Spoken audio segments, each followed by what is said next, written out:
बुलढाणा जिल्ह्यात आयकर विभागाने केलेल्या मोठ्या कारवाईने संपूर्ण पोलीस दलात खळबळ उडाली आहे।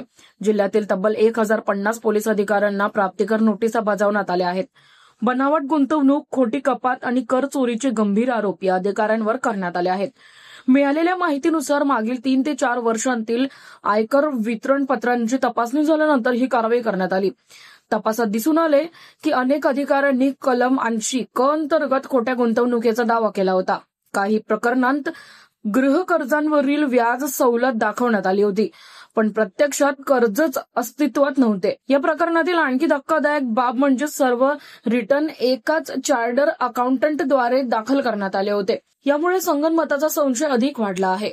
विमा, पीपीएफ, म्युच्युअल फंड किंवा गृह कर्ज यापैकी कोणतेही खरे व्यवहार नसतानाही मोठ्या प्रमाणात कपात दाखवण्यात असल्याची माहिती आयकर विभागाला मिळाली आहे।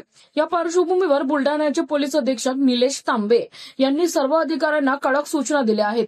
चुकीची रिटर्न दाखल केलेल्यांनी 10 नोव्हेंबर म्हणजेच आज पर्यंत सुधारित रिटर्न फाईल करणे अनिवार्य असेल। यानंतर संबंधित अधिकाऱ्यांवर विभागीय चौकशी सुरू करण्यात येईल।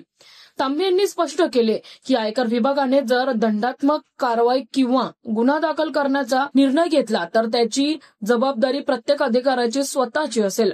आयकर विभागाने पोलीस अधीक्षक कार्यालयाला देखील नोटीस बजावली आहे आणि पुढील कारवाईसाठी आवश्यक दस्तऐवज मागवले आहेत। तर अशाच महत्त्वाच्या घडामोडी पाहण्यासाठी तुम्ही बघत राहा न्यूज डॉट्स। धन्यवाद।